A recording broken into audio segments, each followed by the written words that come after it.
30. Capítulo 11 aos Hebreus, a partir do versículo 30 ao 39. Diz a palavra: pela fé ruíram as muralhas de Jericó, depois de rodeada por 7 dias. Pela fé, Raabe, a meretriz, não foi destruída com os desobedientes, porque acolheu com paz aos espias. E que mais direi? Certamente me faltará o tempo necessário para referir o que há a respeito de Gideão, de Baraque, de Sansão, de Jefté, de Davi, de Samuel e dos profetas, os quais, por meio da fé, subjugaram reinos, praticaram a justiça, obtiveram promessas, fecharam a boca de leões. Preste bem atenção no que foi feito em nome da fé. Extinguiram a violência do fogo, verso 34.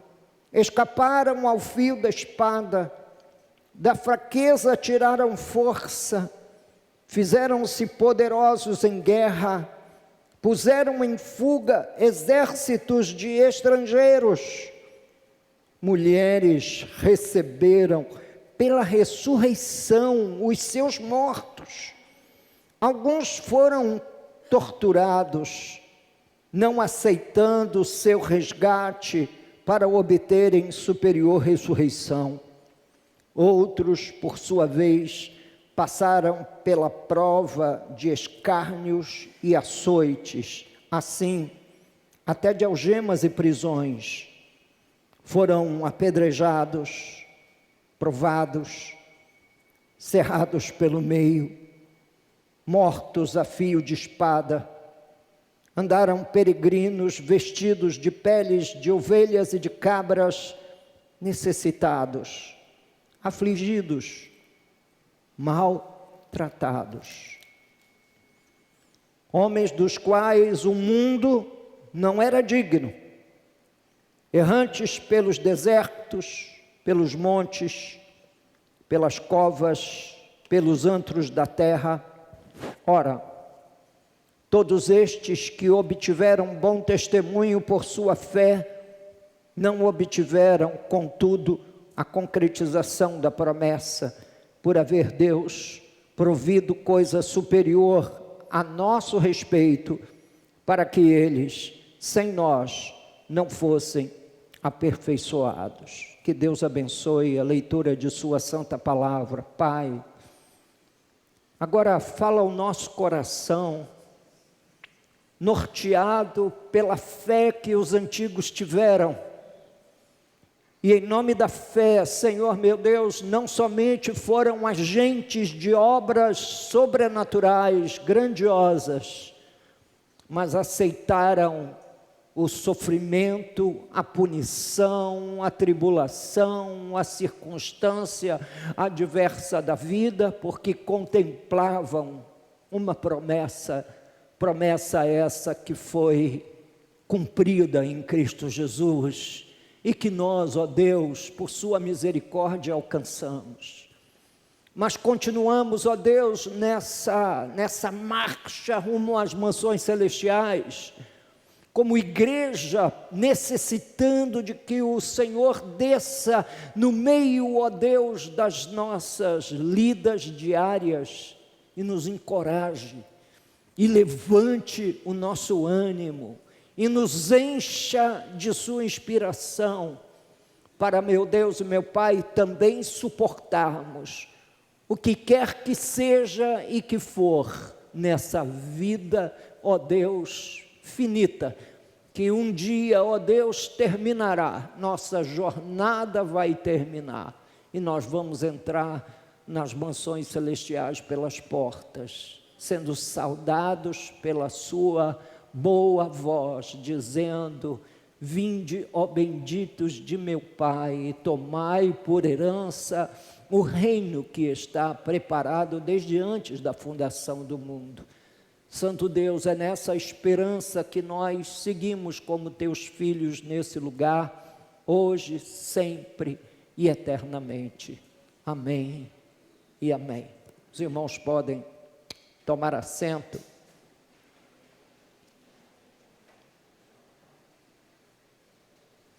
Quando eu leio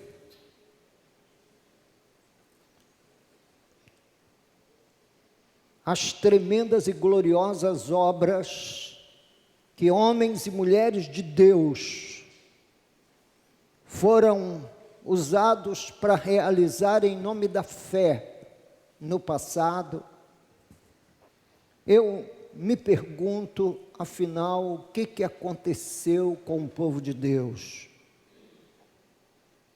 O que aconteceu com os filhos de Deus e o que aconteceu com a igreja? Hoje,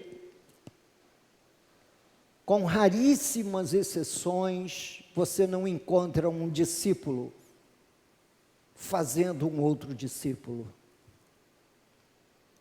Você não encontra corações verdadeiramente incendiados de paixão pela missão de levar o Evangelho conhecido a toda criatura.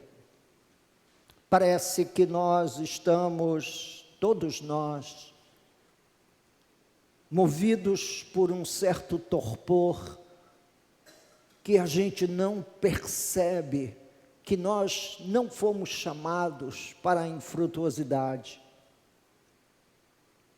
Eu folgo em Deus que os irmãos sejam abençoados, e sempre Deus é testemunha disso. O meu coração louva a Deus quando eu tomo conhecimento de que você foi ricamente abençoado por Deus numa área determinada da sua vida. Quer seja na família, no casamento, na carreira, na vida profissional, na vida relacional com os seus amigos, mas eu me pergunto se Deus nos salvou só para isso. Se Deus nos salvou somente para termos uma boa vida, para a gente contar para as pessoas o quanto Ele nos abençoa do ponto de vista natural. E se não há uma graça ainda a ser experimentada pelo povo de Deus no que tange a uma vida espiritualmente consagrada a Deus? Sinceramente, eu vejo a igreja nos nossos dias tão envolvida em movimentos, mas sinceramente falando, nós não precisamos de mais movimento. Uma igreja em Niterói, há pouco mais de um ano, ao ser inaugurada, foi inaugurada com uma seleção de palhaços, malabaristas, cuspidores de fogo e uma sala de videogame para você deixar o seu filho enquanto você atende ao culto. E eu, quando observei tudo aquilo, e todo esse movimento estranho às Escrituras, estranho ao modelo de igreja e ao modelo de homens e mulheres de fé que a Bíblia Sagrada descreve, os quais nós nessa noite lemos sobre o seu testemunho. Esse é um glorioso testemunho que o Espírito Santo deu de todos esses irmãos amados que ao longo da história viveram experiências das mais dolorosas. E eu, quando estou lendo esse texto, eu tento imaginar a dor do profeta Isaías ao ser cerrado ao meio numa época em que não havia eletricidade. Ser cerrado ao meio por amor a Deus, por amor a uma fé. de ser cerrado ao meio, nós evoluímos de tal modo a querermos uma igreja, ou pelo menos, eu não vou dizer que esse é o seu desejo, porque é quase impossível você frequentar essa igreja e jamais ouvir uma palavra de recriminação desses modelos um tanto quanto modernos de igreja que vai ocupando o cenário religioso hoje no Brasil. A média é de pelo menos 5 novas crenças. Eu não vou dizer 5 novas igrejas, porque eu me recuso a rotular esses movimentos como igreja, mas há pelo menos 5 novas igrejas ou religiões iniciando diariamente em solo brasileiro. Diariamente nós temos 5 novas igrejas. As gerações que mais marcaram o avanço do Evangelho no mundo foram as gerações que responderam com sangue à sua fé. De tal forma é que nós não teríamos uma Bíblia traduzida no nosso idioma, comercializada livremente em nosso país ainda, se não fosse pelo sacrifício dessa geração de mártires que ficou no passado. Embora o século XX tenha morrido mais cristãos em nome da fé do que os outros 19 outros séculos anteriores. Em algum lugar desse planeta, alguém está gemendo em nome de Jesus. Alguém está sangrando em nome de Jesus. Alguém está derramando a sua vida como um sacrifício diante do Senhor. Incrível é constatar que a dor destes irmãos, dessas irmãs, se desdobrava em testemunho corajoso por Jesus. Onde quer que fossem esses irmãos, foi uma geração que colocou o mundo de pernas para o ar.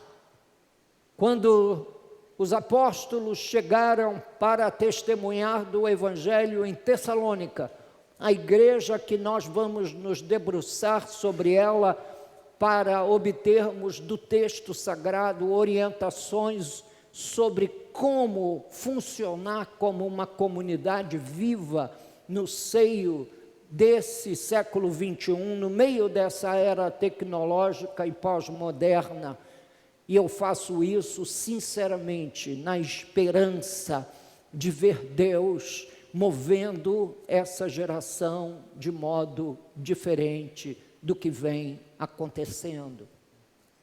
Fico eu imaginando se muito daquilo que nós temos experimentado no mundo em geral, como igreja, nesse raiar do século XXI, se não é por conta do fato de nós insistirmos em misturar fé com diversão.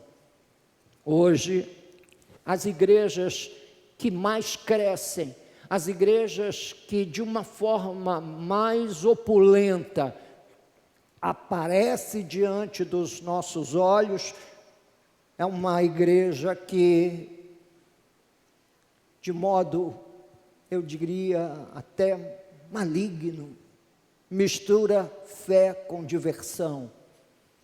Na altura do carnaval desse ano de 2023, uma igreja aqui do Rio de Janeiro levou praticamente uma escola de samba para cima do púlpito da igreja, com cuíca, surdos, pandeiros e tudo mais que os irmãos possam pensar.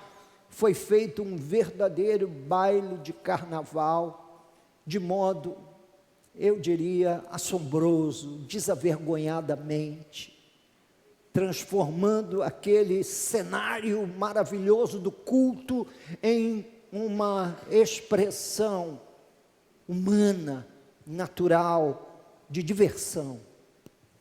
Algumas outras igrejas vão além, não somente ambientam os seus cultos para haver uma confusão e uma ideia um tanto quanto truncada de adoração, mas misturam diversos mecanismos de iluminação, escurecem o salão, colocam globos de espelho, estroboscópio para que fique piscando, para dar a sensação a todas as pessoas ali de que elas não estão num ambiente religioso, elas afinal estão num ambiente descolado, uma igreja que tem, digamos, uma ideia um tanto quanto favorável a esse tipo de comportamento.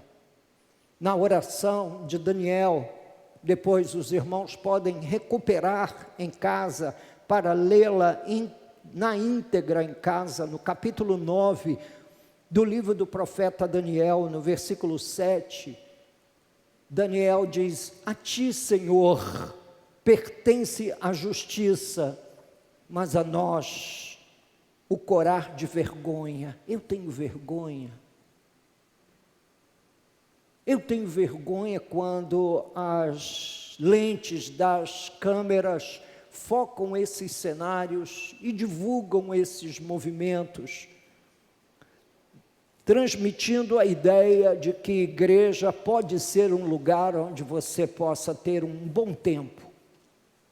Mas a igreja, ela não nasceu para poder produzir diversão, anestesiar sua mente e seu coração acerca das questões difíceis da vida, e nem mesmo a igreja é um espaço para que as pessoas venham e se sintam mais felizes. Não. Igreja é um lugar onde os santos de Deus estão aqui reunidos por força de um sacrifício. Nós precisamos retomar ao capítulo 11, versos 30 a 39 de Hebreus, e observarmos que a nossa herança passada é uma herança de martírio, pois afinal foi para isso que o Espírito Santo nos foi dado. A promessa está lá em Atos capítulo 1, versículo 8, mas recebereis poder ao descer sobre vós o Espírito Santo, e sereis minhas testemunhas, minhas martus, do grego, de onde vem a palavra mártir no português. Portanto, nós receberíamos poder da parte de Deus, não para que nós desfrutássemos de uma religiosidade mais dinâmica, não para que as nossas emoções fossem assoladas aqui e ali, embora nós não entramos na igreja, deixamos a nossa alma do lado de fora. Faz parte do culto essa emoção, esse sentimento, essa sensação. Porém, não foi para isso que Jesus nos salvou. A Bíblia diz que Ele nos salvou para transformar-nos em mártires, em testemunhas, em pessoas que mesmo em face da morte não daria um passo para trás. Quando eu leio as Escrituras e observo como o anticristo se levantará com sinais e prodígios de mentira, com a sustentação de uma narrativa que o falso profeta endossará no meio da sociedade, eu fico pensando se nós não embarcaremos também nessa onda. Habituados como somos a beber em toda fonte, a comer todo gênero de alimento, a não termos nenhum espírito crítico sobre o que acontece nesse mundo das religiões. Eu fico pensando se nós não cederemos espaço no fim dos tempos a esse discurso anticristão, que tentará de alguma forma emular Jesus através de sinais e até emulará uma ressurreição, diz lá a Bíblia, que a besta que emerge do mar ao ser ferida, ela clama por uma cura miraculosa, sobrenatural, ao ser ferida de morte.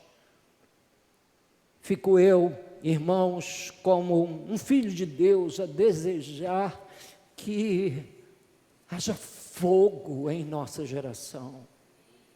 Que os nossos jovens não sejam apenas bons profissionais, eles não sejam somente bons meninos, bem preparados, tomando assento nas universidades de maior renome aqui do estado do Rio de Janeiro e especialmente da cidade do Rio, e que eles não sejam somente boas cabeças, bons cérebros para a vida técnica, para a vida tecnológica, mas que haja uma geração de novos irmãos que sintam o peso por esse mundo perdido. Na minha geração havia pelo menos uma dúzia de jovens ansiando pelo ministério, desejoso de ser de fato preparado para sair em campo, e geralmente saíam sem nenhuma segurança, sem ter a certeza se comeria amanhã, se seus filhos teriam teto. Se não, eu parti para o campo missionário, minha mulher levou na mala 4 garfos, 4 facas, 4 colheres, porque se do outro lado, quando nós chegássemos no campo, não houvesse com que levar comida à boca, pelo menos tínhamos os talheres. Eu fico tentando entender a cabeça dela, né? O que tinha na cabeça da Lourdes quando ela põe na mala 4 facas, 4 colheres e 4 garfos. Sinceramente, eu fico muito sensibilizado com as suas vitórias, mas ainda assim eu me sinto, a cada dia que passa, mais desconsolado e com o coração mais invadido dessa tristeza que não me larga. E não é uma tristeza sem causa, é a tristeza porque eu olho para o lado e não encontro irmão, irmã, que verdadeiramente anseie pelas correntes das águas, exatamente como a alma do salmista quando escreveu o Salmo 84, quão amáveis são os teus tabernáculos, Senhor, e no entanto nós vivemos às vezes com muitas dificuldades de ansiar pelo encontro dominical. Esse encontro em que a gente é, de alguma forma, aperfeiçoado, modelado, conduzido pelas mãos de Deus. De repente, uma geração nasceu sob uma nuvem escura que transformou a igreja apenas em mais um point da balada, um lugar para fazer bons amigos, trazer os filhos. Afinal, quem não precisa de um exemplo de ética e moral para seguir? Quem não precisa de bons amigos? E que melhor lugar para os fazer senão na igreja? Mas será que é só isso que nós esperamos da fé, povo de Deus? O fato de terem sido comido por feras, os nossos primeiros irmãos, o fato de terem sido passados ao fio da espada, torturados, perseguidos, como da serva de Deus Perpétua, que recebeu Jesus, e ela era mãe de 7 crianças, e ao ser levado a um tribunal inquisitório, onde ela seria morta, os seus algozes diziam: nega a sua fé, e nós lhe deixaremos em paz com os seus filhos, mas se você não negar, nós mataremos os seus 7 filhos diante dos seus olhos.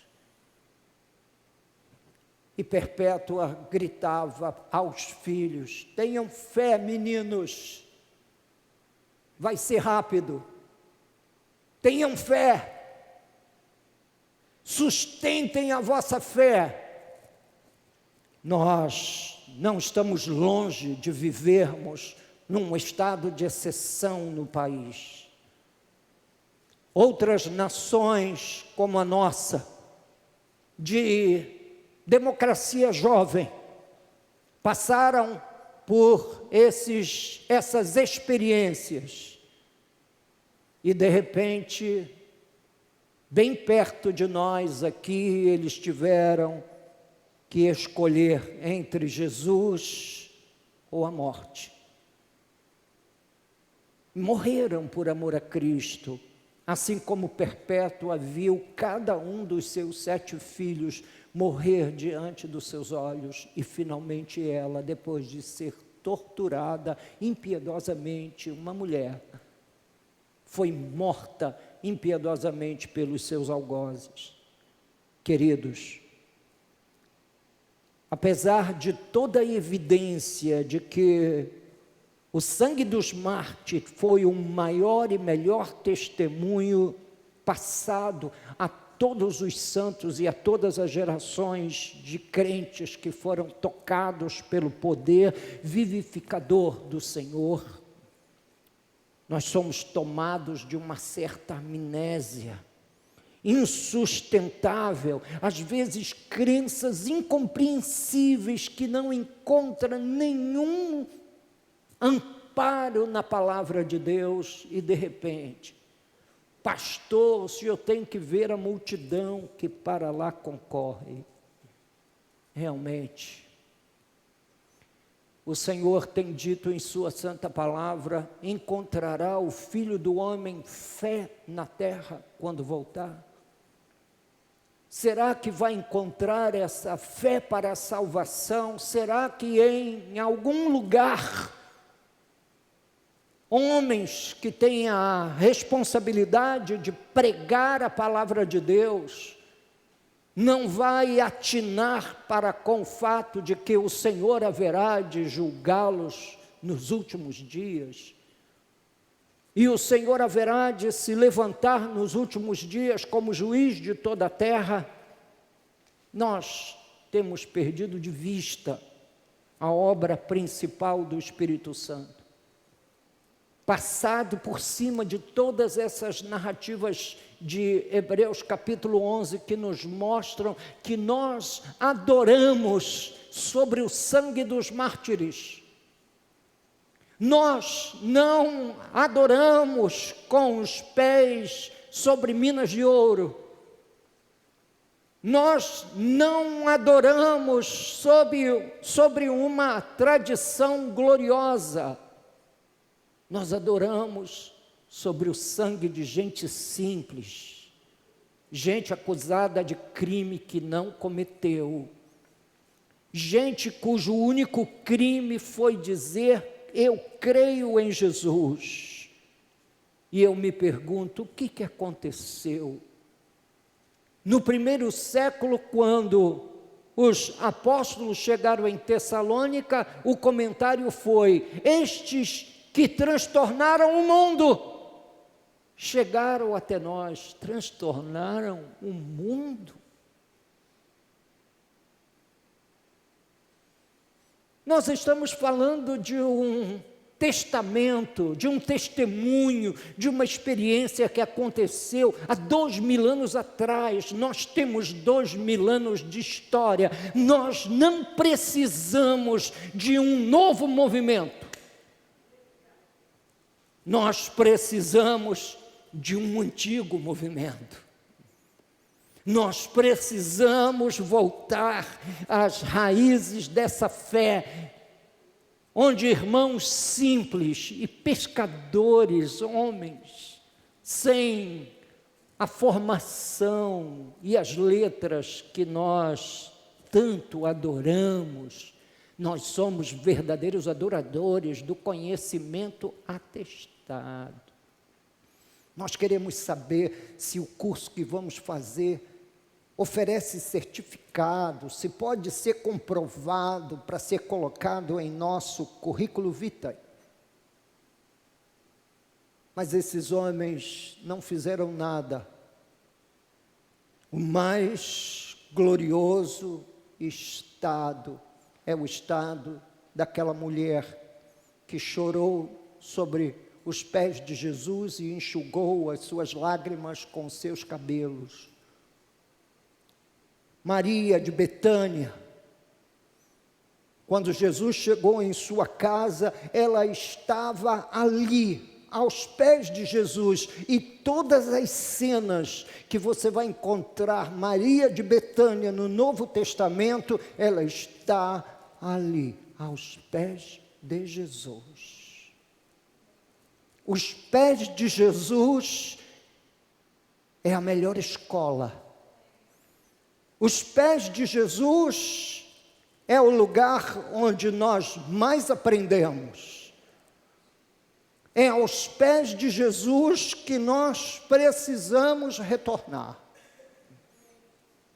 Eu clamo a Deus todos os dias e a minha oração quase está aparecendo aos meus ouvidos uma vã repetição. Porque todos os dias eu passo por essa estação da fé, orando para que Ele nos visite, para que Ele tenha misericórdia de nós, para que Ele faça o nosso coração incendiado, de paixão, de amor. O comentário de Judas Iscariotes, fazendo uma crítica da atitude de Maria, nós poderíamos vender esse bálsamo e arrecadar pelo menos 300 denários. Esse foi o preço que Judas Iscariotes colocou naquele bálsamo com o qual ela ungiu Jesus, 300 denários, ou seja, 300 dias de um trabalhador braçal. Imagine, quanto custa 300 dias do seu trabalho pessoal? Se você ganha um salário mínimo, digamos que você ganha R$40 todos os dias, e 300 seria aproximadamente R$12.000. Era o caso de você passar a vida inteira trabalhando só para comprar aquele perfume. Não sei como é que os irmãos usam perfume. Aprendi a gostar de perfume com a minha mãe. Minha mãe adorava perfume e ela era capaz de comprar perfume à prestação. É muito caro.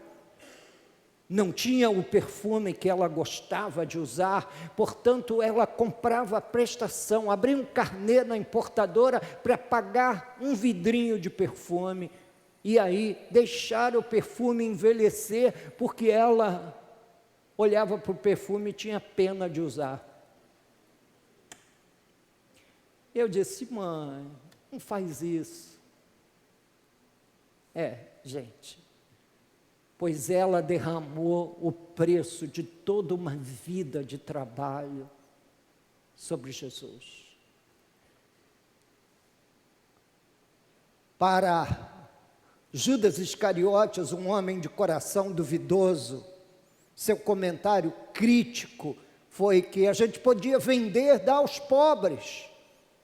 E Jesus disse uma frase que nenhum de nós pode esquecer: os pobres sempre tendes convosco. Mas ela está trabalhando antecipadamente no meu embalsamamento, preparando-me para o túmulo, preparando para a morte. Oh, como nós precisamos de mais Marias. Oh, como nós precisamos, meus queridos irmãos, de corações que frequente os pés de Jesus. Essa estação tão simples da fé, os pés de Jesus. E que não temam a morte. E mesmo em face da morte e a ameaça até por feras, porque nós olhamos a vida de Daniel, e Deus fechando a boca do leão, enviando o seu anjo e impedindo que Daniel virasse refeição de leões famintos. Mas outros crentes, tão crentes quanto Daniel, não tiveram a mesma sorte, mas sendo lançados em arenas romanas, morreram trucidados por feras selvagens. Queridos, amados, eu só gostaria que você me respondesse de forma silenciosa. A sua fé lhe daria força para morrer por Jesus, para ser martirizado em nome de Jesus. A verdade é que nós olhamos pelos 20 séculos de cristianismo que temos, e nós chegamos à conclusão, em nossa geração, que nós temos igrejas descoladas. Mas fico eu a pensar se nós realmente discernimos o que é uma igreja. Uma igreja não é um lugar para você vir passar um bom momento. Conquanto a gente saia daqui, coma um pastel cheio de óleo ali na cantina.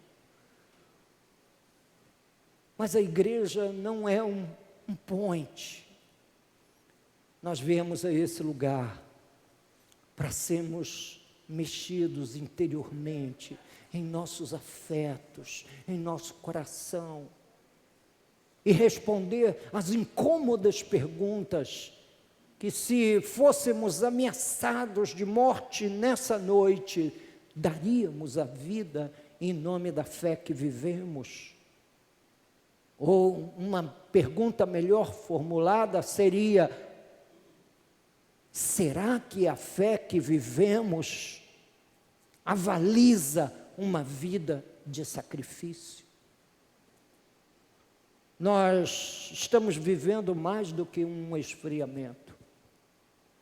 Na verdade, a igreja toda nesse século 21, e com muita particularidade as igrejas brasileiras, na verdade, nós entramos num desvio em algum momento do nosso passado recente. E como a igreja de Éfeso, nós precisamos voltar ao primeiro amor. Aos primeiros passos da fé. Precisamos voltar à nossa história passada e perguntar onde foi parar os nossos afetos e nas mãos de quem temos depositado o nosso fôlego de vida, porque nós só temos esta vida para viver por amor a Jesus. Só essa vida.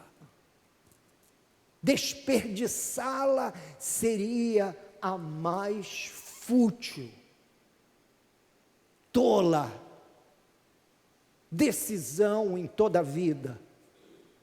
Eu só pediria que, se a igreja pudesse ter amor, um amor comparável aos demais afetos que nós entregamos nas mãos de outros elementos da cultura.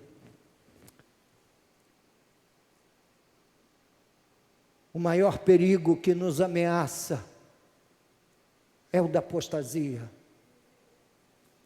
Nós precisamos atentar definitivamente para o fato de que na igreja não existe ambiente neutro, música neutra, pregação neutra, rito neutro, ambiente neutro ou qualquer um outro detalhe da vida cotidiana da igreja poderia ser classificado como algo neutro.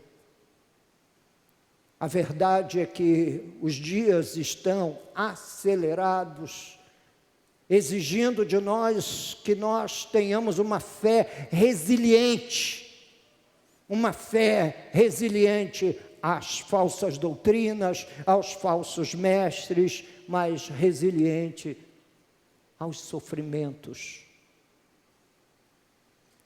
Precisamos que Deus nos encontre no meio dos nossos caminhos e aprendamos a caminhar despertados e atentos para a missão para a qual nós fomos chamados.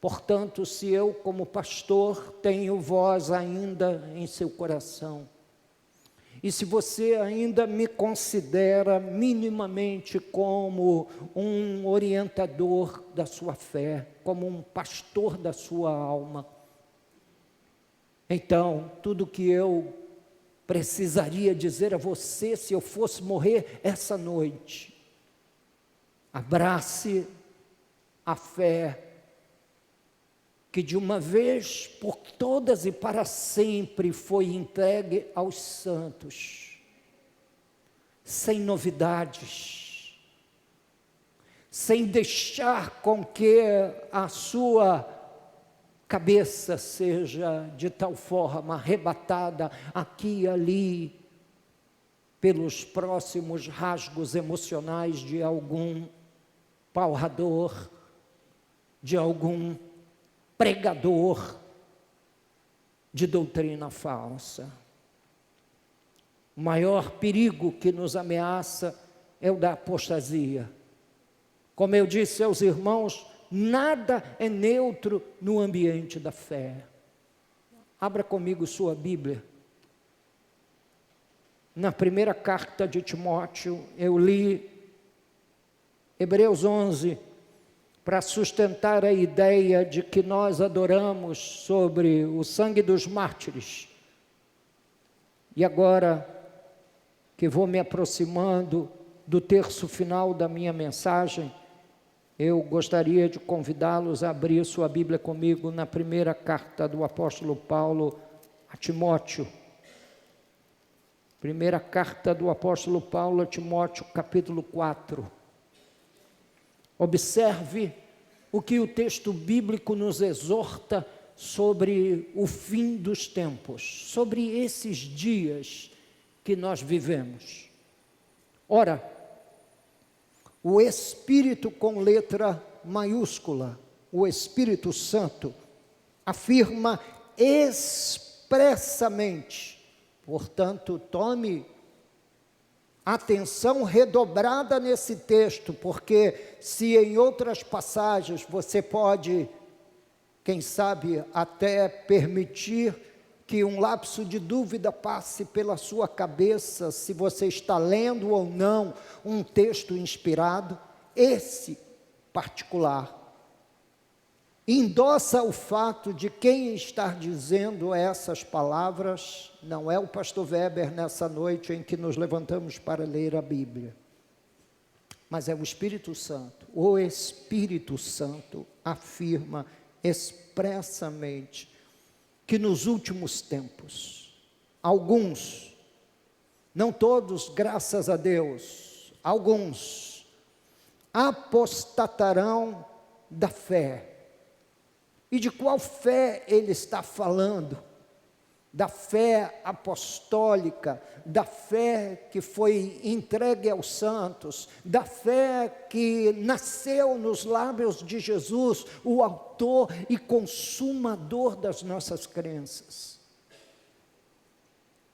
O Espírito afirma que nos últimos tempos alguns apostatarão, desviarão da fé, por obedecerem a, leia comigo, a quê? Espíritos enganadores e doutrinas de... Você sabe discernir quando você está diante de um espírito enganador? Eu ouço muitos, nos meus momentos vagos, surfando pela rede, eu vejo muitos, e a minha oração é que o povo de Deus não esteja dando ouvidos a isso.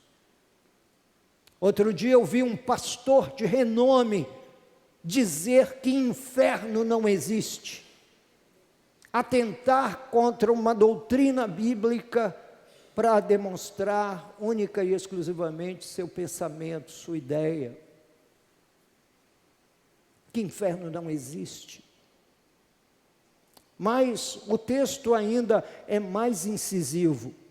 Por obedecerem a espíritos enganadores, a ensinos de demônios, versículo 2, pela hipocrisia dos que falam mentiras e que têm cauterizada a própria consciência. Quais são os sinais desses falsos mestres que a palavra de Deus diz que se levantaria com o fim de trazer engano, desvio à igreja? Diz que eles proíbem o casamento. Hoje, um dos pontos de maior debate no mundo cristão é casamento. Mas não é mais o casamento entre um homem e uma mulher.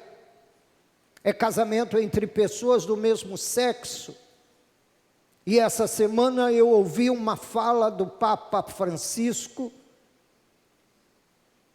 que me trouxe calafrios. Calafrios. Por isso estamos tão distante da igreja de Roma, uma verdadeira meretriz. Os reformadores apontavam o Papa como sendo a besta na sua geração.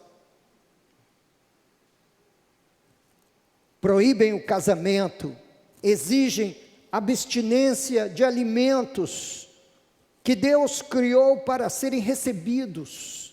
E nós encontramos um grupo tido como evangélico, guardador do sábado, sabatista, que tenta a todo custo entrar nas igrejas, buscando uma oportunidade para falar de suas literaturas e anunciando a abstinência de alimentos.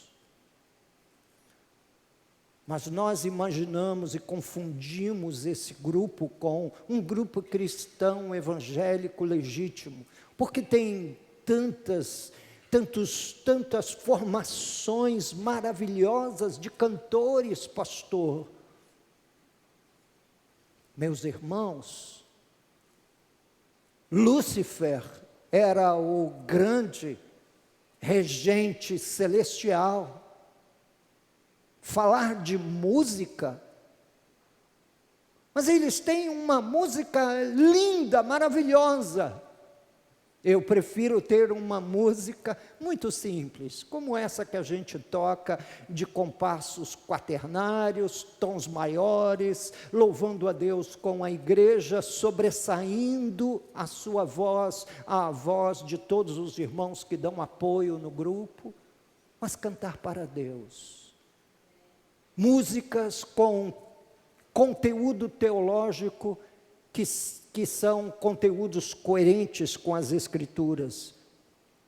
Portanto, quando você falar, ouvir um debate sobre casamento, observe Observe se o debate vai falar sobre casamento segundo as Escrituras, entre um homem e uma mulher,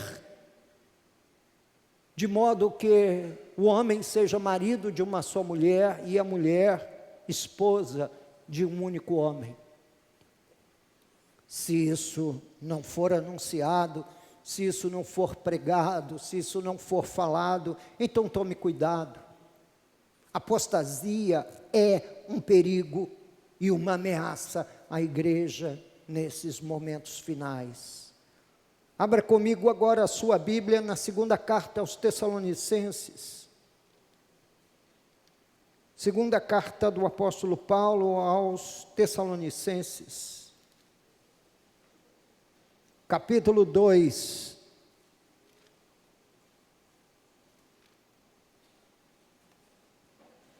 Diz assim: irmãos, no que diz respeito à vinda de nosso Senhor Jesus Cristo e à nossa reunião com Ele, nós vos exortamos a que não demovais da vossa mente com facilidade, nem vos perturbeis, quer por espírito, quer por palavra, quer por epístola, como se procedesse de nós, supondo tenha chegado o dia do Senhor. Ninguém de nenhum modo vos engane, porque isto não acontecerá sem que primeiro venha a apostasia. Esse desvio a respeito do qual nós percebemos em nossa geração, desvios que estão tão claramente denunciados na construção da ideia pós-moderna de igreja moderninha. Meus queridos irmãos, isso é um tremendo sinal de apostasia. Nós estamos vivendo dias de apostasia.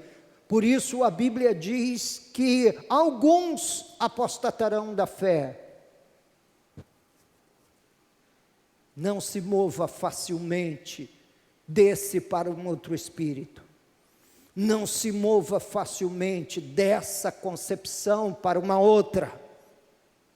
Por quê, pastor? Porque a Bíblia nos adverte a respeito disso. Ninguém de nenhum modo vos engane, Jesus não voltará sem que primeiro venha a apostasia e seja revelado o homem da iniquidade, o filho da perdição, a quem nós vulgarmente chamamos de anticristo. O único que chama esse homem de anticristo é João. Paulo o chama de filho da iniquidade, de homem sem lei. Os irmãos sabem qual é a palavra mais falada hoje no Brasil, de norte a sul? Insegurança jurídica. Essa é a palavra mais falada. É quando aquilo que está escrito na lei não significa mais nada, pois o mundo está se preparando para receber esse filho da iniquidade. Porque o mundo está se preparando para uma sociedade sem lei.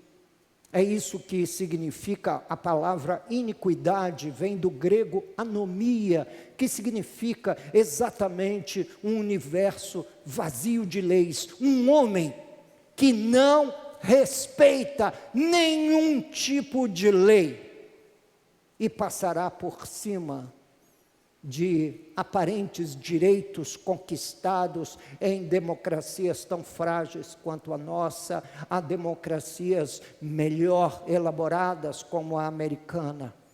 Ninguém ficará de fora dos tentáculos do filho da iniquidade nesse tempo de apostasia. Portanto, igreja, volto eu mais uma vez a insistir encarecidamente, como uma ama que motiva os seus filhotes, eu motivo você a vir comigo para os pés de Jesus. Eu motivo você a encontrar uma renovada expressão de fé no meio desse universo apóstata, caótico, que é o universo em que nós vivemos e desenvolvemos a nossa fé pessoal. O texto continua dizendo: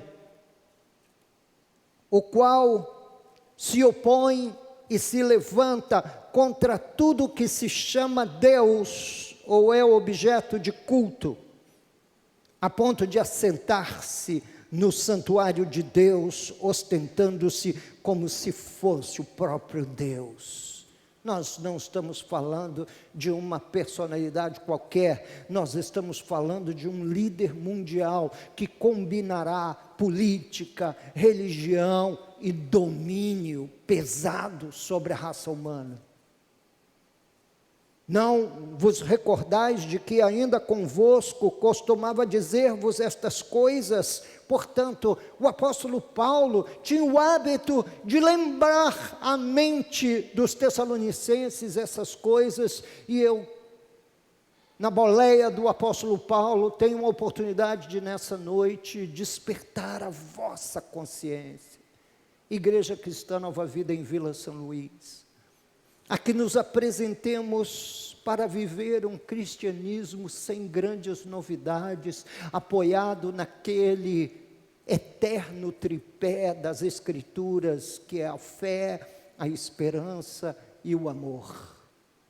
Uma fé não contaminada pelos modismos, uma fé que encontre coerência nos antigos escritos bíblicos, uma fé que não exija e que não queira nenhuma novidade, porque nós não queremos nenhum movimento, nós queremos, afinal, a ação do Espírito Santo em nossos corações. Nós queremos ser transformados em verdadeiros homens e mulheres preparados para o martírio.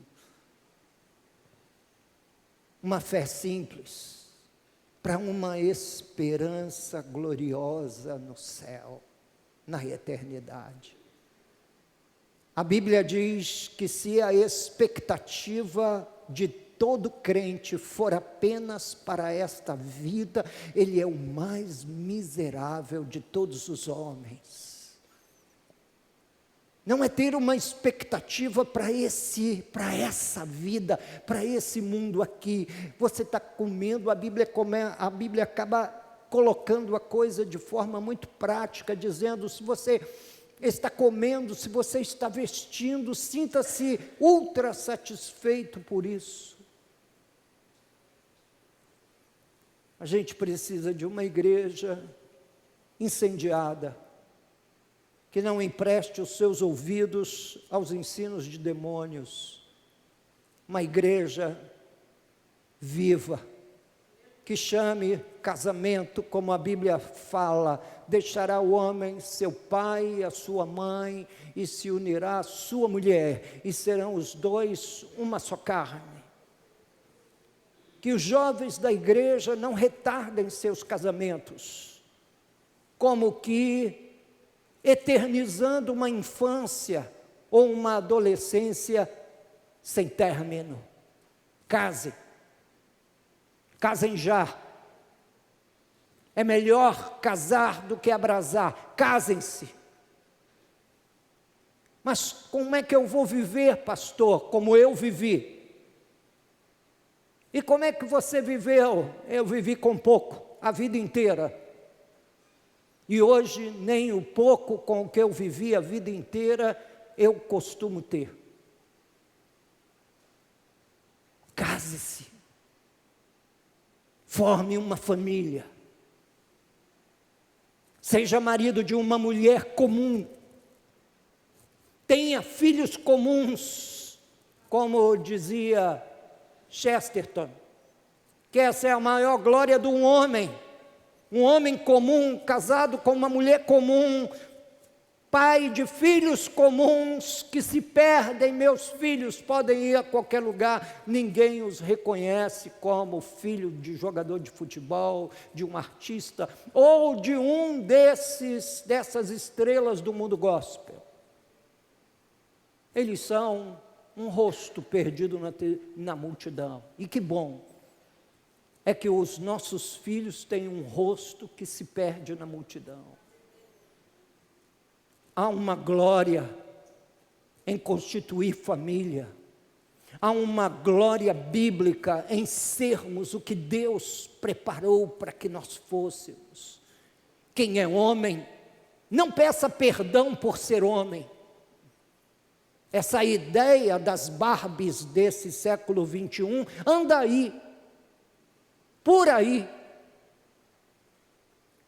Há igrejas hoje que até existe um culto cor-de-rosa. Igrejas. Portanto, é a igreja da Barbie. Irmãos, eu sei que isso provoca um gracejo, mas isso deveria nos fazer chorar, corar de vergonha. Queridos, finalizando, para não transformar o meu sermão num chato e prolongado discurso, eu termino convidando você para engajar-se comigo nessa gloriosa missão de ser uma igreja comum de Jesus. É uma missão comum, sem novidades, sem faróis, holofotes, luzes brilhantes, painéis luminosos de milhares e milhares de reais.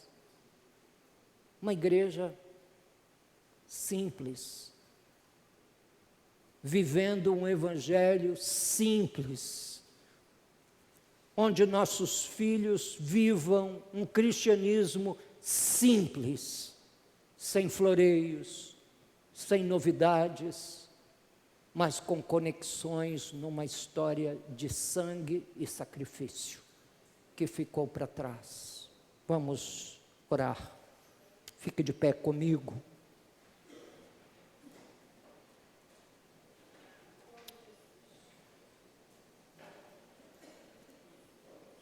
Eu não vou chamar você à frente, porque aqui na frente não cabe todos os irmãos presentes no culto nessa noite.